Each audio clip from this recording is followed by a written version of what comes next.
और क्या केवल टेस्ट देने से सिलेक्शन हो जाएगा? नहीं, वो चीज आपको ऐसी झंझनाहट देगा ना, ऐसी भरभराहट देगा कि आपको इतनी किक मिलेगी, इतना एड्रेनलिन रश मिलेगा कि अपने आप आपकी पढ़ाई जबरदस्त तरीके से होगी।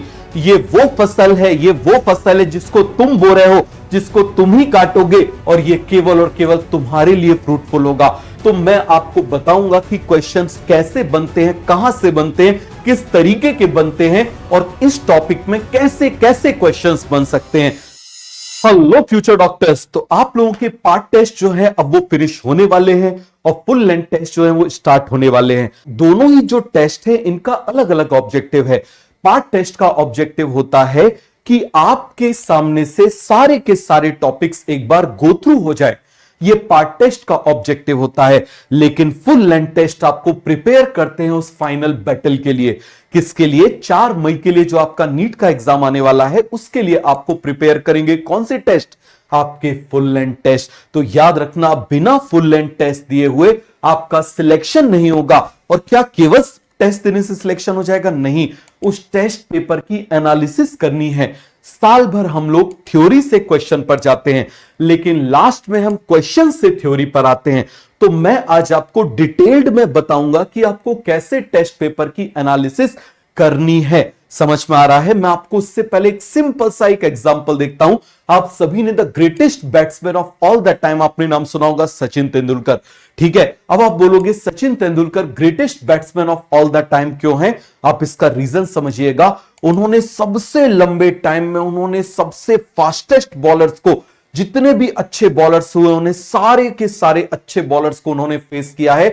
और जब बॉलर उनको बोल्ड कर दिया करता था तो वो कहीं सामने नहीं देखते थे उसकी तरफ, वो कभी भी उसको ऐसे चिल्लाते नहीं थे, उसको गालियां नहीं देखते थे, वो केवल और केवल ये देखते थे कि क्या हुआ कि मैं आउट हो गया।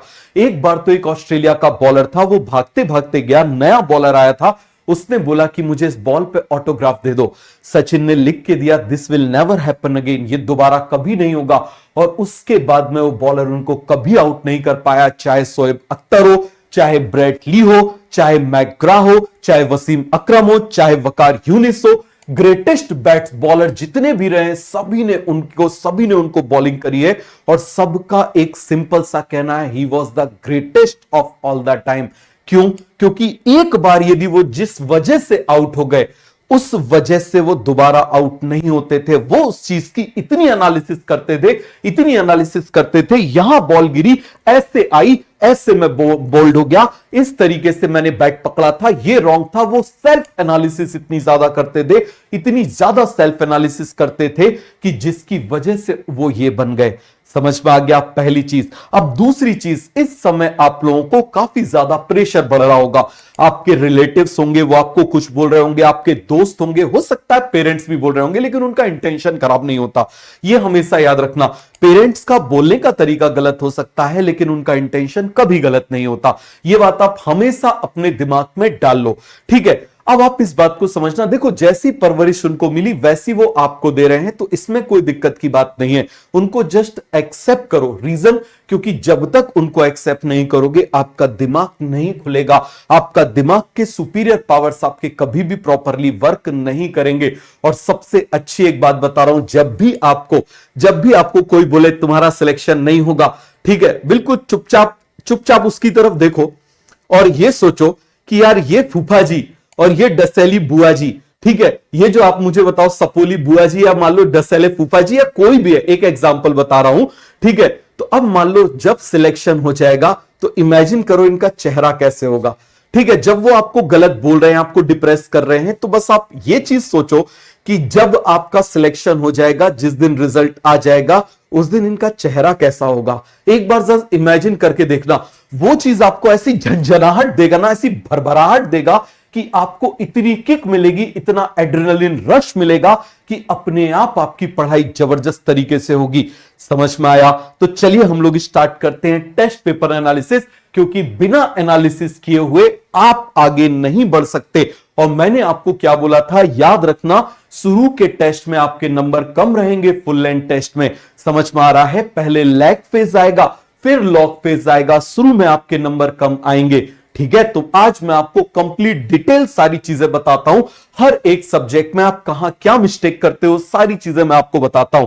तो देखिए जरा, अब टेस्ट आपको 10 अप्रैल तक पर डे एक टेस्ट देना है। क्या देना है आप मुझे बताओ जरा, वन टेस्ट पर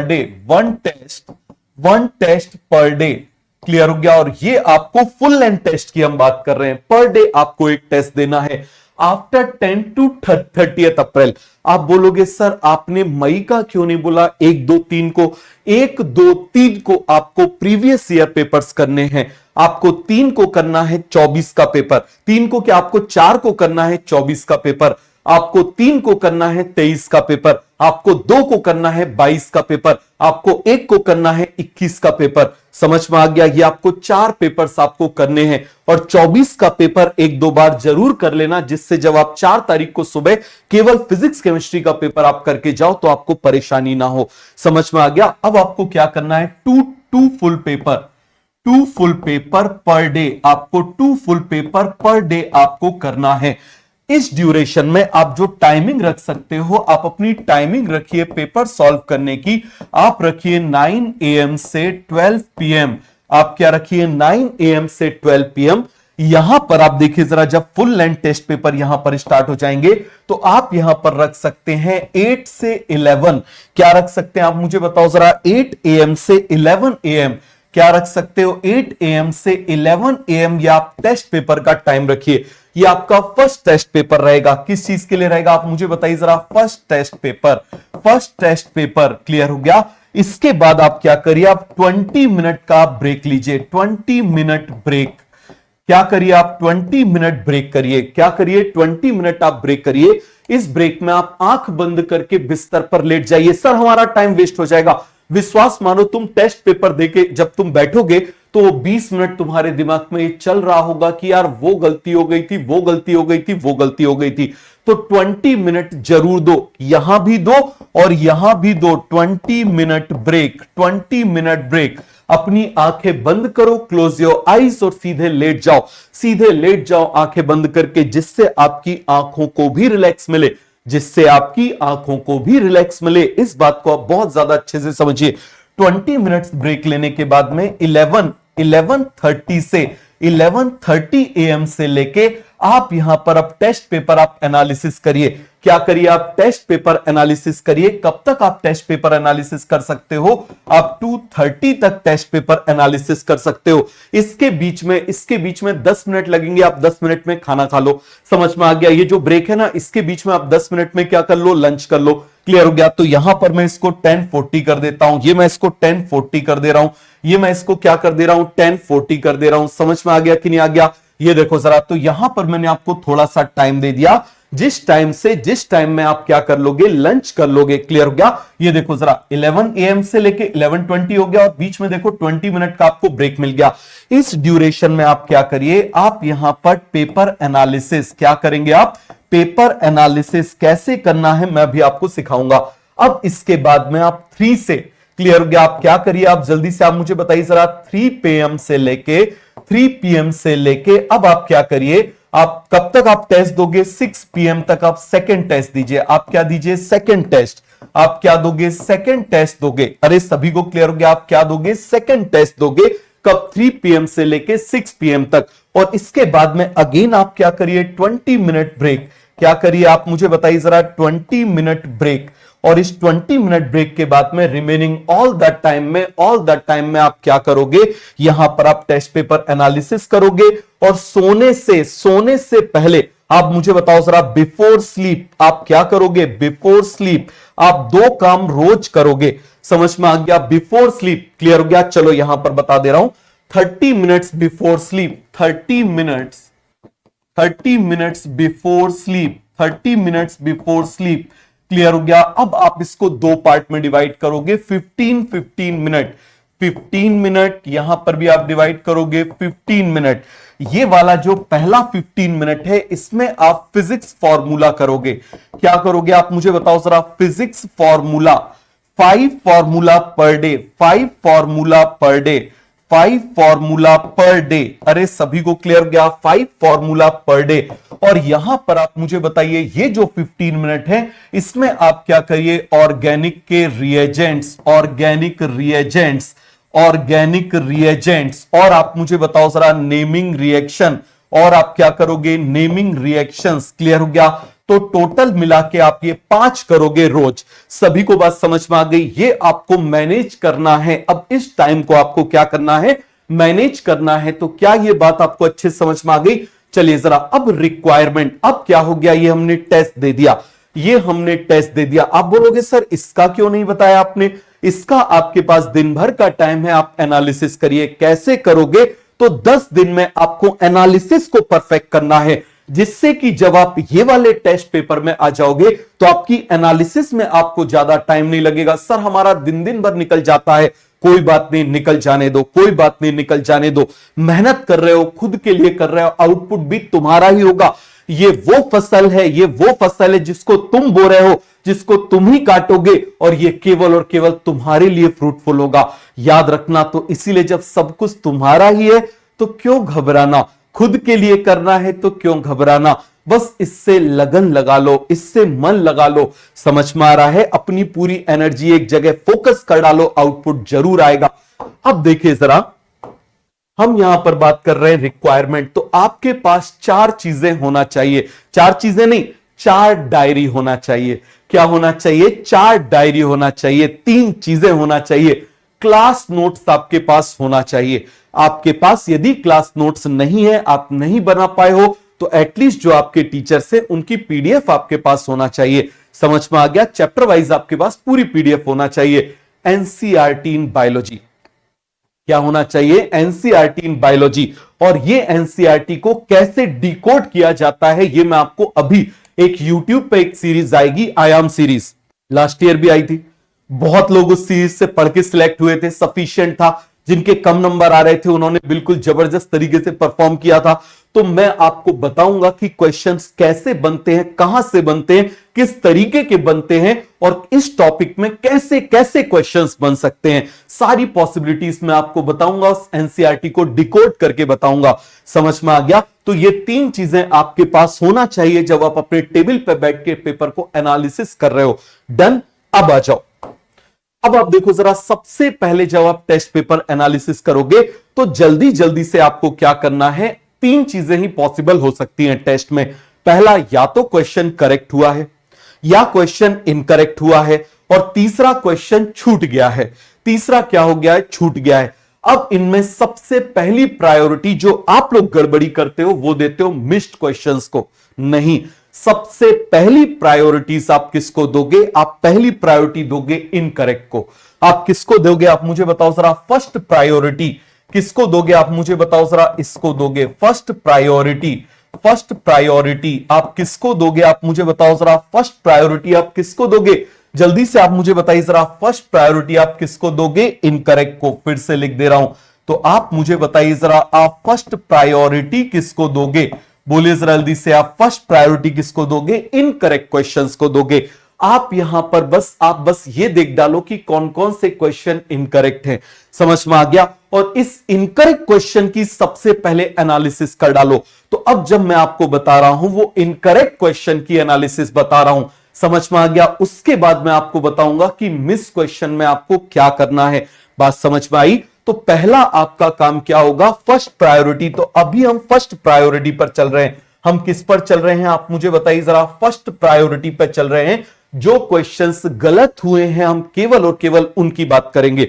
अब देखो, हमेशा आप बायोकेमिस्ट्री फिजिक्स करते हो, this is the correct way, हमेशा यही करना चाहिए। सभी को ये बात समझ में आई? अब आप फिजिक्स सबसे लास्ट में करते हो, लेकिन पेपर एनालिसिस फिजिक्स का सबसे पहले करो, फिर केमिस्ट्री का करो। मतलब आपने टेस्ट पेपर सॉल्व किया था बायोलॉजी, केमिस्ट्री, फिजिक्स। अब आप जब एनालिसिस करोगे तो रिवर्स ऑर्डर में करो, फिजिक्स, केमिस्ट्री, बायोलॉजी। समझ में आ गया? एनालिसिस कैसे करोगे? रिवर्स ऑर्डर में करोगे। इसका क्या बेनिफिट होगा अभी मैं आपको बताऊंगा। ठीक है?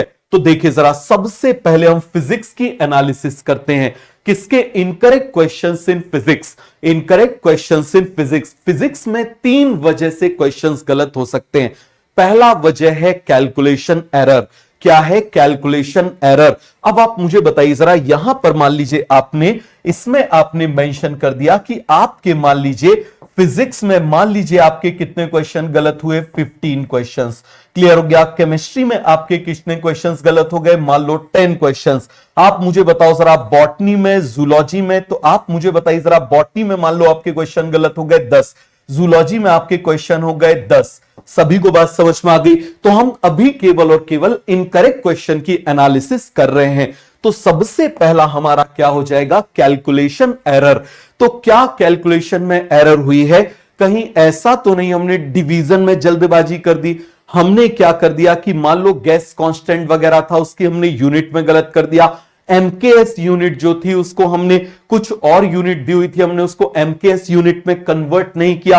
ठीक है, हमने सेंटीमीटर को ही डायरेक्ट लेके हमने सॉल्व कर दिया, हमने उसको कन्वर्ट ही नहीं किया। किलो वोल्ट दिया हुआ था, वोल्ट में लेना था, या वोल्ट दिया था किलो वोल्ट में देना था, मिली एम्पियर लिया हुआ था, एम्पियर में लेना था। हमने इनको इनके ऊपर ध्यान नहीं दिया। ऐसे कितने क्वेश्चन हैं, आप उनका यहां पर नंबर नोट करो।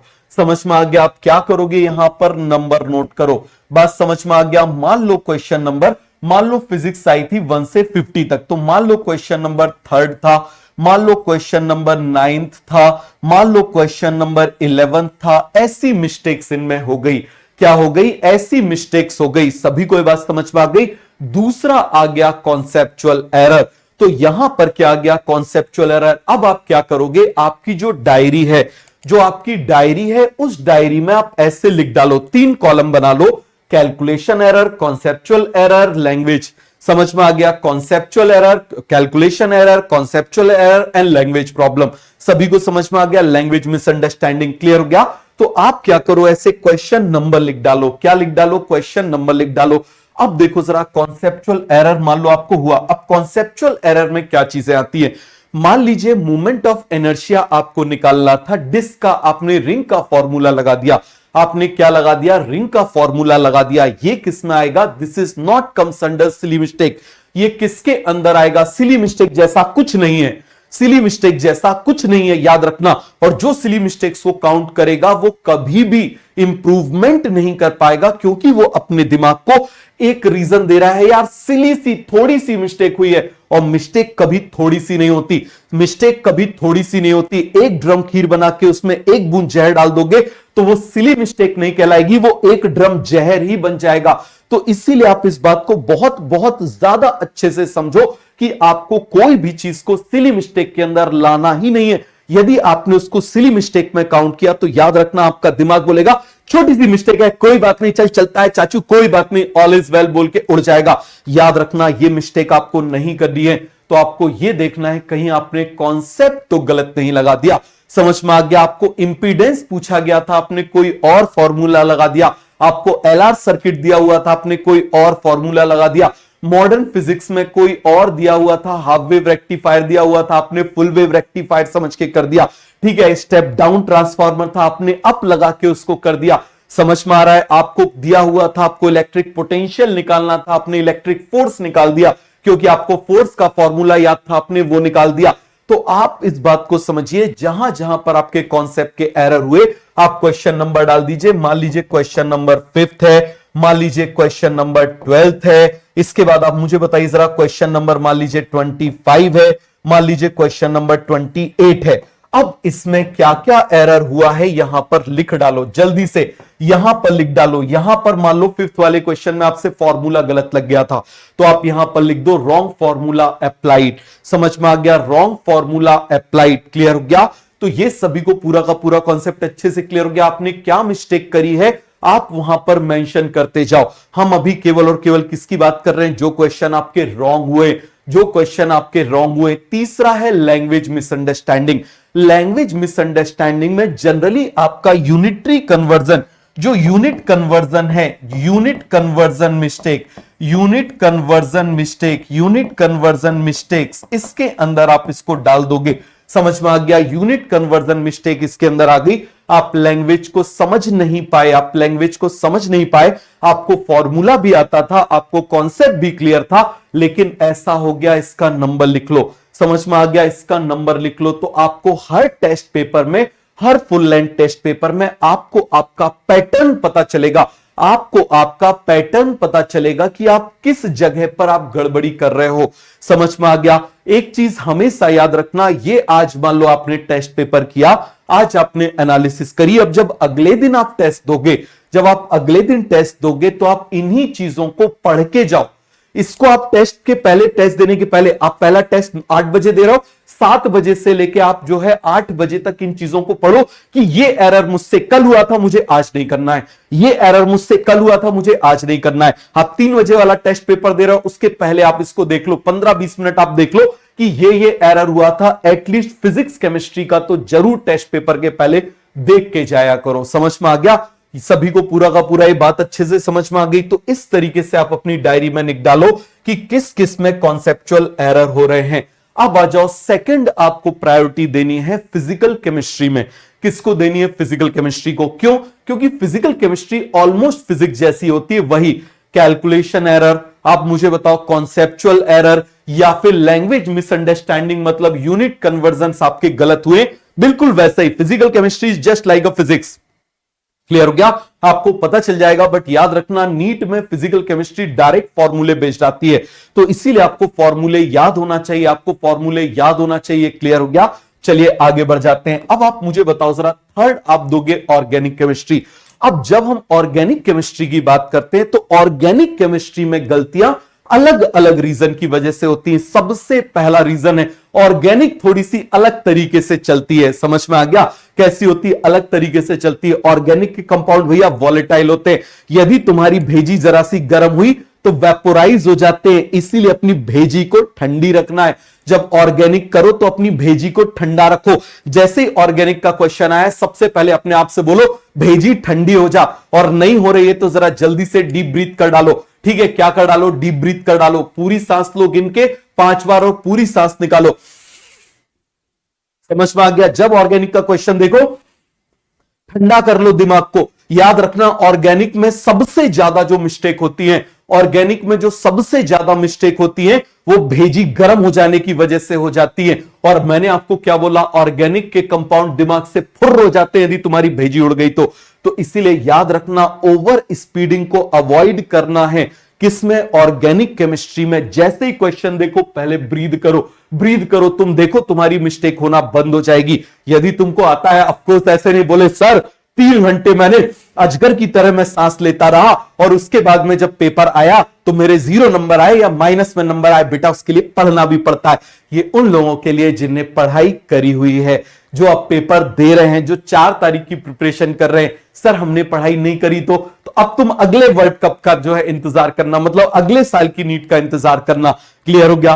पहला रीजन तो इस चीज को याद रखना, ओवर स्पीड ही यहां पर सबसे ज्यादा मेजर रीजन है ऑर्गेनिक में मिस्टेक कराने का।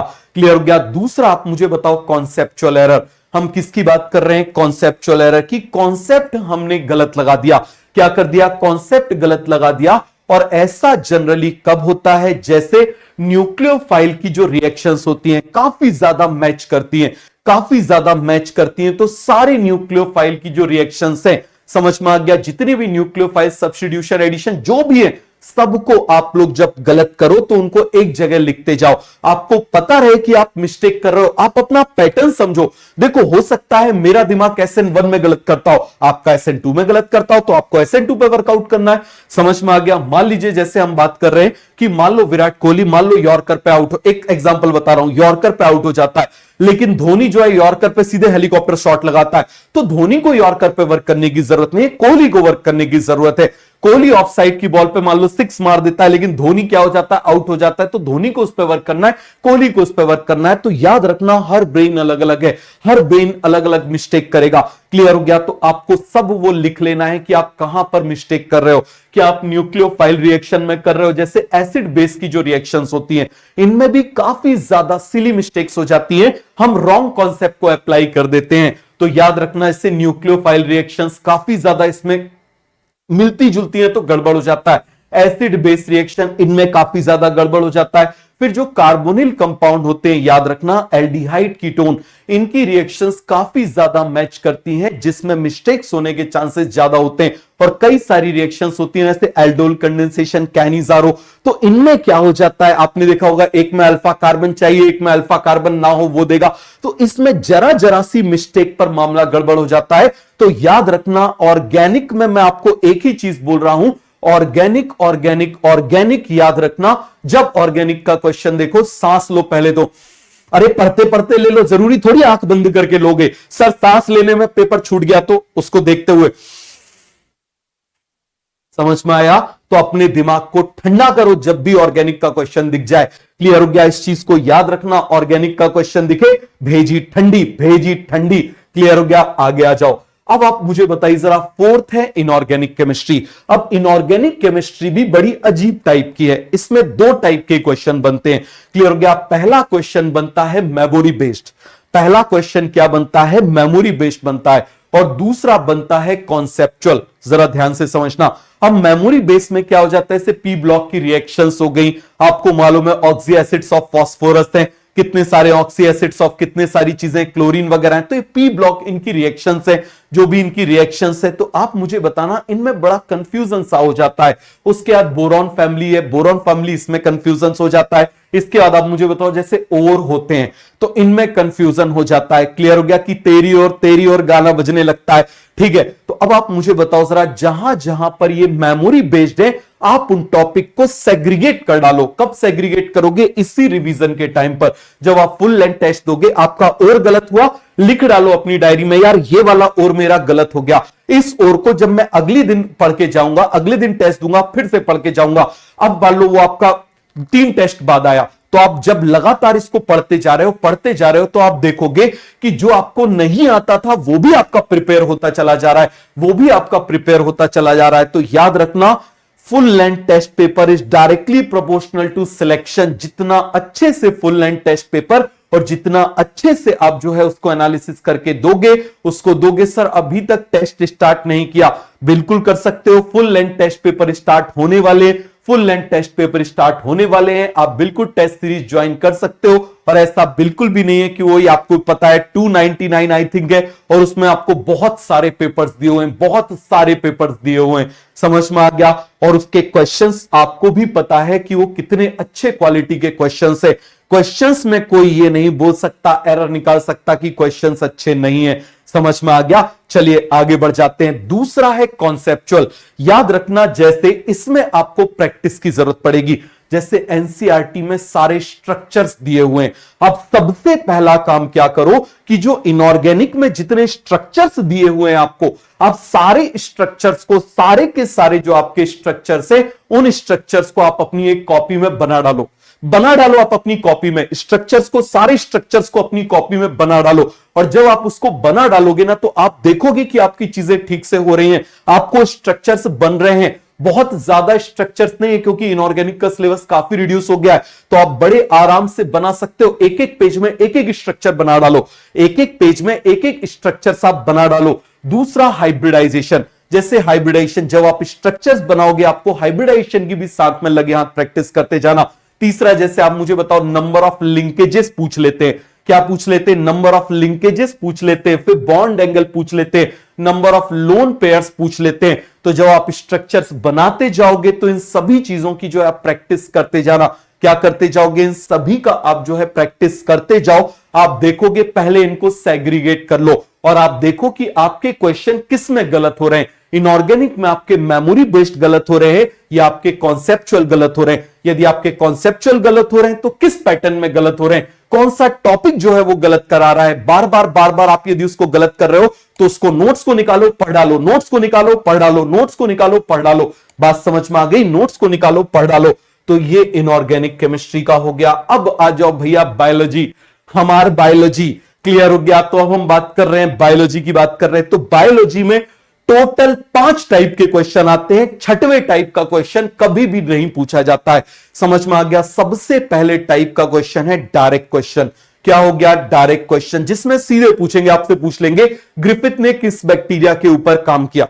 ठीक है, या फिर सीधे आपसे पूछ लेंगे सीलेंट्रेटा का एग्जांपल इसमें से कौन सा है, या फिर इससे पूछ लेंगे which one of the following is also called as, which one of the following is also called as sea fan, किसको सी फैन बोल देते हैं, इसमें से which one of the following is an example of urochordates. Clear हो गया, direct जिसमें question बन रहे हैं ऐसे ऐसे आप मुझे बताओ इसके जो एग्जांपल्स हैं,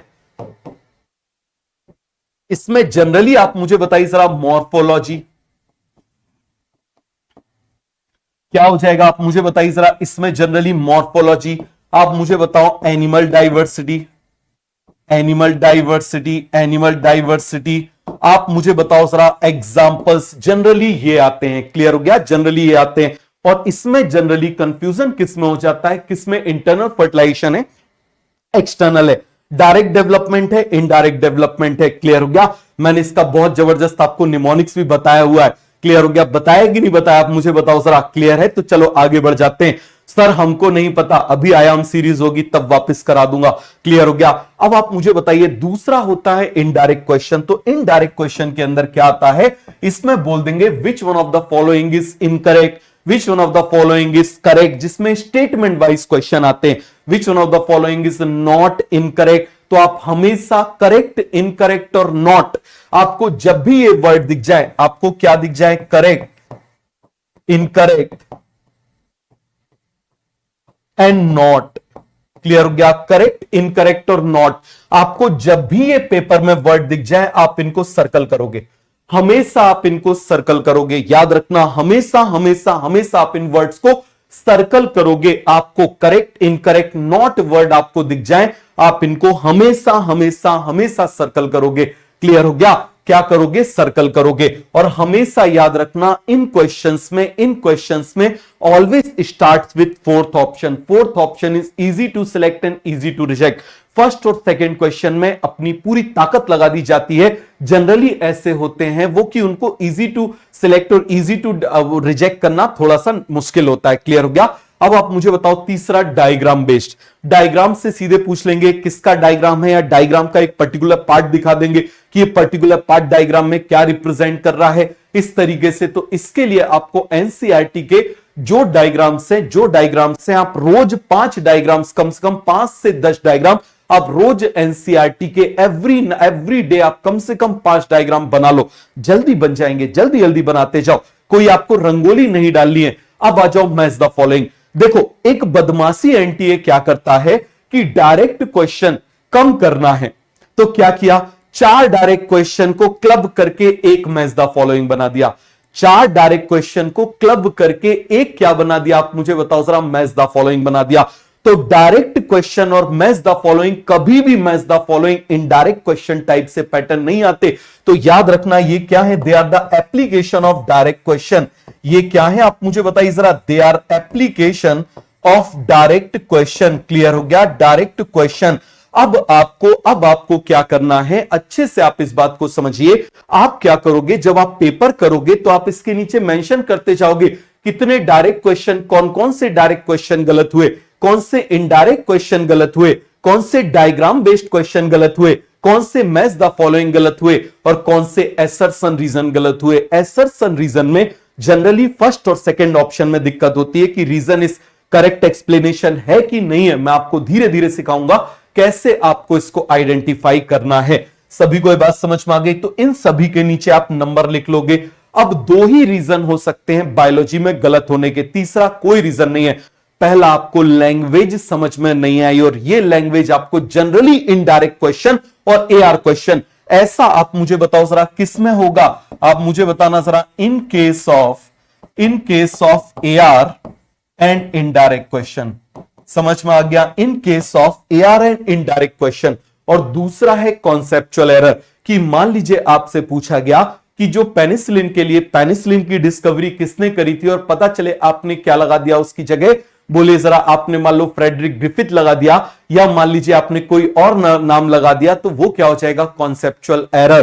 क्लियर हो गया, तो कितने कॉन्सेप्ट में आप एरर कर रहे हो, पहले आपको यह पता लगाना है कि कौन से टाइप का क्वेश्चन आप गलत कर रहे हो। समझ में आ गया, कौन से टाइप का क्वेश्चन आप गलत कर रहे हो, और दूसरे में आपको किस रीजन से गलत हो रहा है। देखो अब मान लो आपके डायरेक्ट क्वेश्चन पेपर में सही हो रहे हैं, एक आधा गलत हो रहा है, ठीक है, लेकिन आपके इनडायरेक्ट बार बार गलत हो रहे हैं, तो आपको इनडायरेक्ट को उधेड़ के रख देना है कि आखिर इनडायरेक्ट किस रीजन की वजह से गलत हो रहा है। क्या उसमें लैंग्वेज गलत कर रहा हूं या मैं कॉन्सेप्चुअल एरर कर रहा हूं, आखिर मैं ऐसा क्या कर रहा हूं जिसकी वजह से मेरे जो हैं ये क्वेश्चंस गलत हो रहे हैं। समझ में आ गया? तो पहले आपको पता लगाना है कि कौन से टाइप का क्वेश्चन गलत हुआ, फिर क्यों गलत हुआ। पहले कैसा गलत हुआ, फिर क्यों गलत हुआ, कैसा क्वेश्चन गलत हुआ, फिर क्यों गलत हुआ। बात समझ में आ गई? आगे आ जाइए। अब देखो जरा, ये रीजन मैंने आपको बता दिया।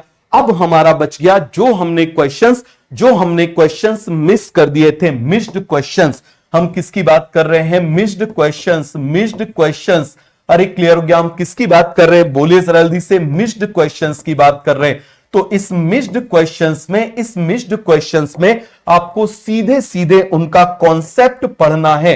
Read concept. और फिजिक्स में एक चीज हमेशा याद रखना, हमेशा कोशिश करो खुद सॉल्यूशन बनाओ, डायरेक्ट मत देख लो, डायरेक्ट सॉल्यूशन मत देख लो। आप यदि 5 क्वेश्चन भी आप यदि पर पेपर में आप एक ऐसे हैबिट डाल लो, सर यदि हमारे 10-15 क्वेश्चन गलत हो रहे हैं और 15 के 15 को हम खुद भिड़ के करेंगे तो हमारा दिन भर निकल जाएगा।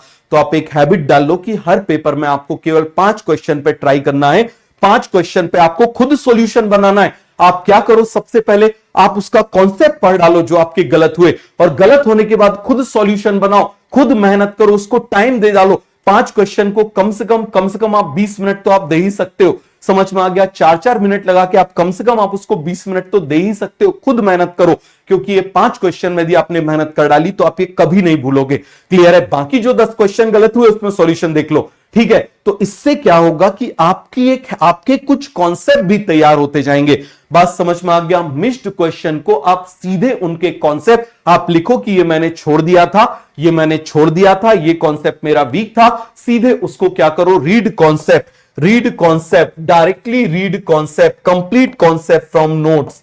समझ में आ गया? Read full concept of missed question from notes।